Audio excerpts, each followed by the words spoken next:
Hello everyone and welcome back to Let's Play Kingdom Hearts Final Mix. In the last part we took care of two of the super bosses in the game, the Ice Titan and the Phantom over in Neverland, and now we're actively grabbing the Dream Rod here. You get this if you come back to Merlin after getting all of your spells maxed out. Worth noting, as I brought up last time, this is actually footage I recorded like 20 minutes ago, so the entire LP was already recorded by this point. So if there's any weird inconsistencies with the stats and all that, it's because of that. The Dream Rod is a better weapon for Donald relative to the point in the game you get it compared to the Dream Shield for Goofy. It boosts his strength by 5 here in Final Mix, down from a boost of 8 in Vanilla. Boosts his MP by 2, it's a long length thing, and it has a recoil of 60, so it's actually pretty good for pretty much all bounds that you could use Donald for. There are better weapons for him, of course, but you could do a lot worse. At this point, I'm back synthesis farming, and I'm actively at the treehouse in Deep Jungle, as this is another area we can actively run into the pink Agaricus we first saw back in Atlantica. This is actively the best place to get its synthesis materials though, as while there are many more locations where the white mushrooms that you need to use can show up, and I showcase them all across this video here, I find it's easier to get the combo on the pink Agaricus we need here to get the materials. For a refresher on how the pink Agaricus works, you need to inflict the stop status on it. You then need to inflict as many hits as you possibly can before the stop status fades. For this, you're going to want as much MP as you can, as not only does stop last longer the more MP you have, it'll allow you to follow up with as many hits as possible for the best attacks. Ars Arcanum's good for this, but my best strategy is Ragnarok on top of having Eroga up. As long as you lock onto the head and get the timing right, you can get a massive hits here. I'd also recommend making sure Donald and Goofy are as unaggressive as you can make them, albeit I think in general they're less aggressive against the pink Agaricus in Final Mix than they were in Vanilla. We are farming this encounter for the synthesis material known as a Serenity Power, which we need 7 of. The Serenity Powers will not actively drop until at least the 40th hit in one combo on the pink Agaricus, though. Specifically, they have a 10% base chance, boosted up to a 25% chance with Lucky Strikes, at hits 40, 50, and 60. Which are all individual chances, by the way, so you could have 3 25% chances if you get up to 60. Should you get up to hits 70, 80, and 90, that is instead a 20% base chance, boosted up to a 50% chance through Lucky Strikes.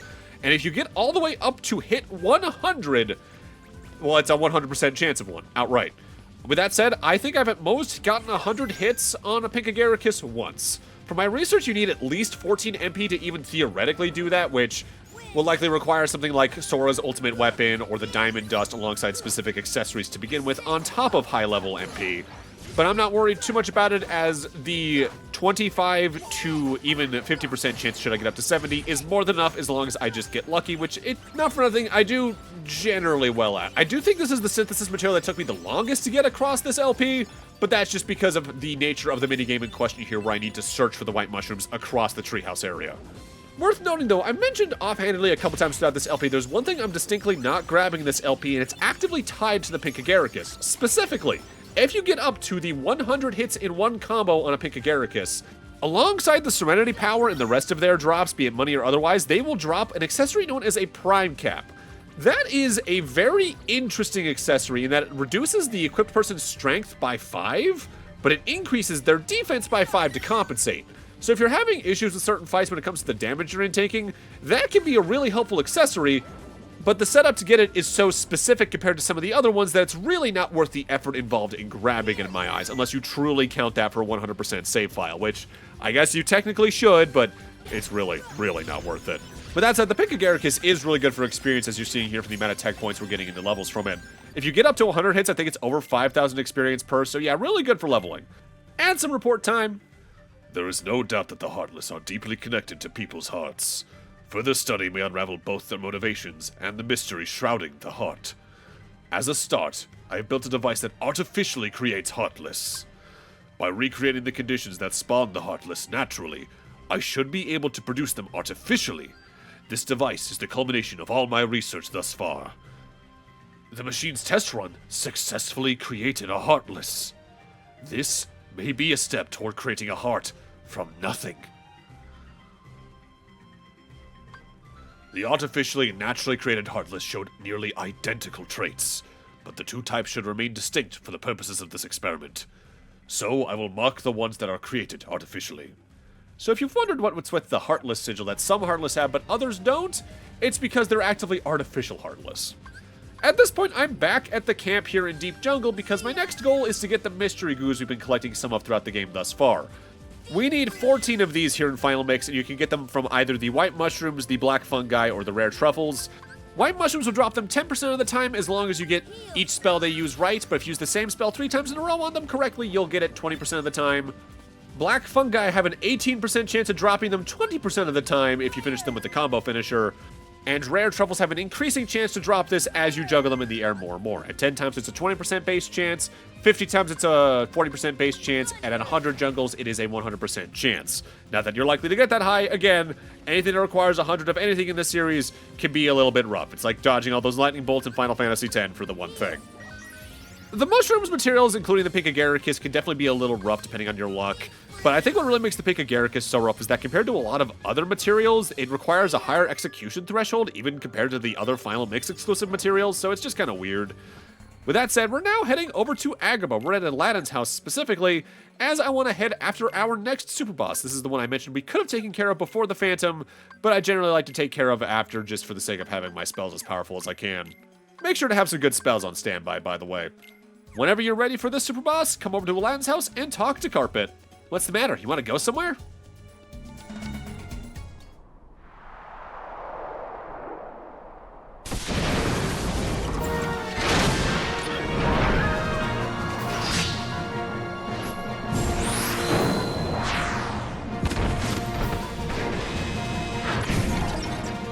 When the fight starts, use Tinkerbell fast.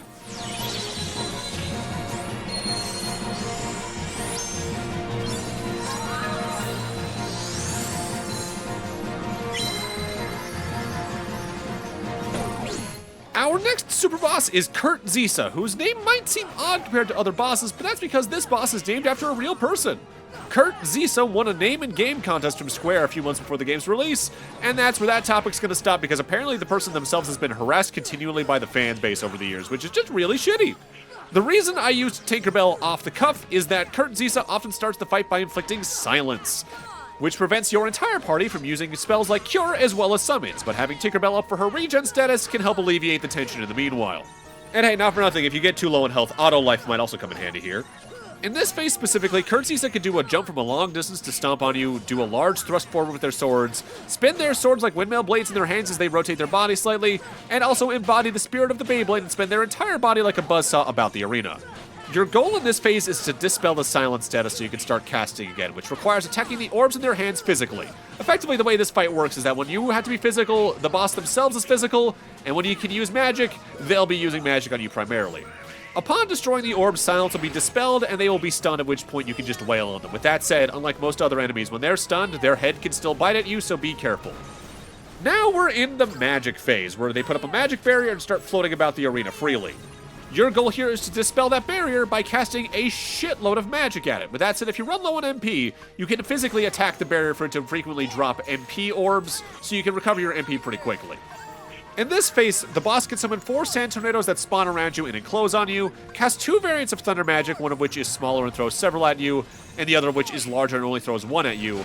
And they can also fire several exploding fireballs at you. Most of these attacks, though, can be returned back at Kurt Zisa for some extra damage on the barrier with well-timed Keyblade swipes, if not guards outright. In this specific phase, Thundaga and Graviga are your best friends for damage. Upon dispelling the barrier, Kurt Zisa will once again be stunned, and after this, they're going to lead right back into their physical phase where they will inflict silence. Rinse, wash, and repeat over and over again until the boss is dead, reacting accordingly. This is a very aggressive super boss, but I love how on my feet it keeps me. I honestly might be my favorite super boss to fight in the game, and not for nothing, it makes me wish you could refight a lot of the super bosses in this game at will, but you can only do that for the 2 that are in Olympus Coliseum, which I should note actually. I forgot to mention something about the Ice Titan here, and that also applies for Kurt Zisa as well as the other one in Olympus Coliseum. These super bosses were actively not in the original Japanese release of this game on the PS2. Kurt Zisa, the Ice Titan, as well as the other one in the Olympus Coliseum were added into the international releases, at which point they were kept for the Final Mix releases as we see here. And then, of course, Final Mix added its own unique super boss that we're going to see eventually, so yeah, there's a lot of super bosses in this. Honestly, I'd argue Kingdom Hearts is more famous for its super bosses than most other franchises because they're just such spectacles to play through and watch. Whenever I see this boss, I get some pretty unfortunate flashbacks to my first playthrough where, like with the Phantom, I found this guy completely on accident and I just could not figure out how to beat him. With that said, I think if memory serves, this was the first super boss in the game I beat outside of the Rock Titan, counting that as one at least. If only because the pattern here is a lot easier to decipher as long as you actively have the patience to look at it. A part of the fandom I also kind of adore with Kurt Zisa is that some people, myself included, will affectionately refer to this boss fight as the Agrabah weapon, as a reference to the weapon super bosses that first appeared in Final Fantasy VII but have largely been a series staple for that franchise ever since. Because the energy this guy emits is very weapon core when it comes to his character design. I love the way this super boss looks. I have a very weird, distinct memory of this fight, though, less having to do with the fight itself and more one of my earliest interactions with other people who were fans of the series at school at the time. Specifically, there was a kid in my class who had the strategy guide for this game and was reading it as part of like the silent sustained reading type deal. And I was having issues with this boss fight still at the time, so I asked him if I could read that section, which would be like maybe 2 pages, 3 pages, to get some ideas of how to better tackle it. He refused, which is fair because it was his book, as quick as it would have been. But it was the way he refused me that's always stuck out to me. He pretty much called me a geeky little nerd, and that I couldn't touch his book because of that, which, if liking Kingdom Hearts made me a geeky little nerd, how did that not also apply to him having the strategy guide? It didn't really feel fair at the time due to that, I won't lie, but that was kind of just the status quo, I won't lie, because I was the pretty frequent bullying target growing up. Because, hey, at the time kind of short, autistic kid who likes video games, bully him, he can't do a soccer good.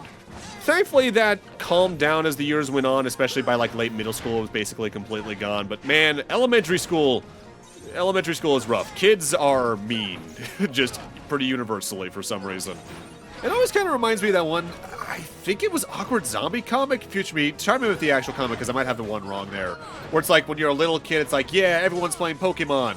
In middle school or late elementary, it's like, oh, you're still playing Pokemon? What a child. Then as an adult, everyone's playing Pokemon again because they got over their weird stuff as middle children age deals. Because if it's not obvious with like the games I've liked to LP over the years, like growing up, I was always that kid who was playing like Mega Man Battle Network, every Final Fantasy I could get my hands on and all that. I've always been playing a lot of the RPGs and the platformers on the side. Meanwhile, most of the kids I would have grown up with were playing things like Call of Duty, Fallout 3 in New Vegas, Skyrim and all that, which are decent, just not really my thing. I think the Fallout I've really clicked with the most is New Vegas, and even then, first-person RPG stuff I tend to not click with as much, if only just because I'm not really that into first-person games to begin with, outside of like puzzle games, I guess, is a good way to put it, because I just find it very limiting for combat. I think the first-person game I've clicked with the most that's not a puzzle game is probably like Doom as a series in general, especially 2016 and Eternal. And I clicked a good bit with the first Resistance game on PS3, if memory serves. Not for nothing, Kurt, Zisa, and the Phantom are probably also the super bosses where your party members will be able to carry some active weight. Peter can do decently against the Phantom's White Heart, and Donald's good for some extra casts here and again in that fight. And in both phases of this fight, where their focus comes in handy, Donald and Goofy can come in for some surprisingly good hits in the long term. Just don't get too used to that in the remainder of this game or the series, as in most of the remaining super bosses in this game, Sora is either alone outright or gonna be pulling most of the weight. And in most super bosses in the sequels, period, Sora is your only active party member for pretty much every super boss. So get used to learning Sora's moveset and understanding how you can use it around the super boss in question, rather than how your party can help you out along the way. Oh, seeing that reminds me, during the silence phase, you're never fully out of luck when it comes to HP or MP restoration. As not only do the destroyed silence orbs drop HP orbs outright, each one you destroy has a base 8% chance of them dropping a Mega Potion, 5% chance of a Mega Ether, and a 2% chance of an Elixir to drop. With a triple Lucky Strike setup, that's a 20, 12.5, and 5% chance for each item respectively. Not super reliable, but can come in handy in a tight situation should you get lucky enough. As with the other super bosses up to now, Kurt Zisa can be a long fight, but I genuinely find this fight so fun and engaging because of how the mechanics work and how the attacks feel to dodge. This is easily my favorite fight in the game, and while it's still long, it doesn't quite feel as long when you're actively playing it. But now he's out of here.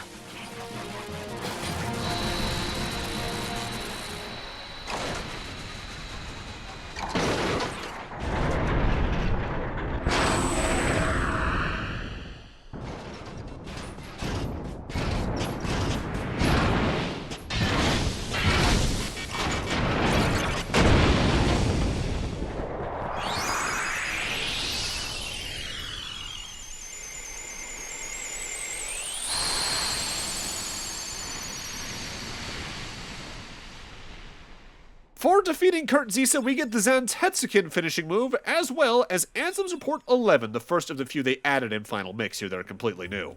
We're going to look at the Anthem's Report first, but worth noting, because we fought Kurt Zisa, we've actively also now completely finished off the Chronicle section of Jiminy's Journal, because we focused on finishing every world's main plot, so to speak.